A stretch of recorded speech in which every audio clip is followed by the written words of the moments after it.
Carrot Mysore pak எப்படி செய்கிறதுன்னு பார்க்கலாம். 1 கப்பு கடலை மாவு, 1½ கப்பு சர்க்கரை, 3/4 கப்பு கேரட்டு அரைச்ச விழுது, எண்ணெய் 3/4 கப்பு, நெய் 3/4 கப்பு எடுத்திருக்கேன்.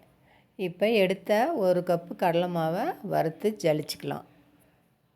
ஜலிச்சுட்டு வேறு பாத்திரத்தில் மாற்றி 3/4 கப்பு எண்ணெய் ஊற்றி நல்லா கட்டி இல்லாமல் ஒரு விஸ்கு வச்சு அடிச்சுக்கலாம்.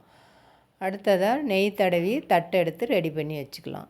அடுத்து ஸ்டவ்வில் ஒரு கடாய் வச்சு 1½ கப் சர்க்கரை சேர்த்து 3/4 கப்பு கேரட் விழுது சேர்த்து தண்ணி 1/2 கப் சேர்த்து பாகு காய்ச்சிக்கலாம். ஒரு கம்பி பதம் வந்தோடனையும் நம்ம எண்ணெயில் கலந்து வச்ச மாவை சேர்த்து நல்லா கலந்து விட்டுக்கலாம். இப்போ நெய்யை நல்லா சூடான நெய்யை 3ஆக பிரித்து ஊற்றி கலந்தோம்னா நுரை பொங்கி வரும். அப்போ பதம் வந்துருச்சுன்னு அர்த்தம். நம்ம எடுத்து நெய் தடவிய தட்டில் சேர்த்து 1 மணி நேரம் ஆற வச்சு கட் பண்ணி எடுத்தால் சாஃப்டான கேரட் மைசூர் பாக்கு ரெடி. தீபாவளிக்கு இதே மாதிரி செஞ்சு பாருங்கள்.